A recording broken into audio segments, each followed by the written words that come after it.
السلام علیکم میرے پیارے بچوں، امید ہے آپ سب خیریت سے ہوں گے۔ آج جو کہانی ہم سننے جا رہے ہیں وہ ہے دو بیلوں کی کہانی۔ دو بیل جو بہت ہی پکے دوست تھے۔ چلو تو شروع کرتے ہیں اپنی کہانی۔ کسی جنگل میں دو بیل رہتے تھے۔ ایک کا رنگ تھا لال اور ایک کا رنگ تھا سفید۔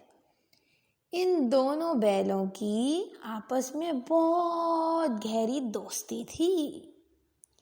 یہ دونوں بیل ایک ساتھ گھوما پھرا کرتے تھے، چارہ کھایا کرتے تھے۔ یہ دونوں بہت پکے دوست تھے۔ ان کی اس مثالی دوستی کی وجہ سے اس جنگل کا شیر بھی ان پر ہاتھ نہیں ڈال سکتا تھا۔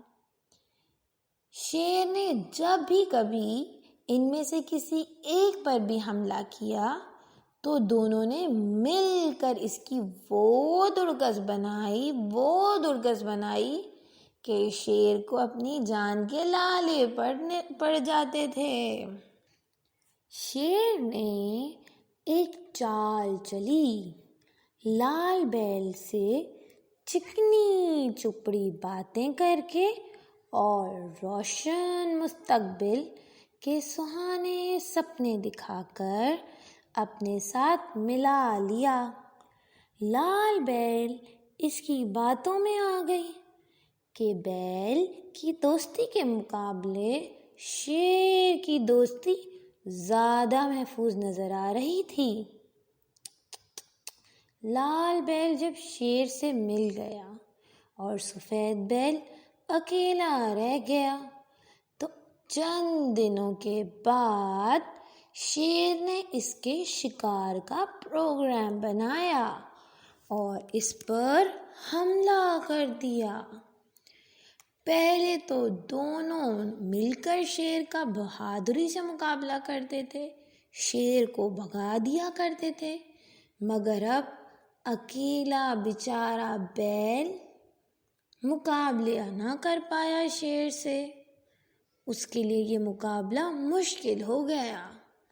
سفید بیل نے اپنے ساتھی بیل کو بہت پکارا، بہت آوازیں دی، پرانی دوستی کا واسطہ بھی دیا اور بیل ہونے کے ناطے بھائی چارے کا احساس بھی دلایا، مگر شیر کی دوستی کے نشے سے سرشار لال بیل ٹس سے مس نہ ہوا اور اپنی برادری کے ایک فرد کو شیر کے ہاتھوں چیر پھاڑ کا شکار ہوتا دیکھتا رہا۔ وہ آج بہت خوش اور مطمئن تھا کہ شکر ہے میں اس کے ساتھ نہیں تھا، ورنہ آج میرا بھی کام اسی کے ساتھ تمام ہو جاتا۔ تھوڑے دن گزرے کہ شیر نے اسے بھی شکار کرنے کا پروگرام بنایا۔ جب شیر نے اس پر حملہ کیا تو لال بیل نے زور سے بولا، جنگل کے باشندوں کو یہ پیغام دے دو، میں تو اسی دن قتل ہو گیا تھا جس دن سفید بیل قتل ہوا تھا۔ افسوس، اگر لال بیل شیر کی باتوں میں نہ آتا تو آج وہ دونوں دوست مل جل کے رہتے۔ تو میرے پیارے بچوں، اس کہانی سے ہمیں کیا سبق ملتا ہے کہ ہمیں آپس میں مل جل کے رہنا چاہیے اور کبھی بھی کسی دوسرے کی باتوں میں آ کر اپنے دوست کا ساتھ نہیں چھوڑنا چاہیے۔ امید ہے آپ سب کو یہ کہانی پسند آئی ہوگی۔ ہم پھر ملیں گے کسی اور اچھی سی کہانی کے ساتھ، کسی جانور کے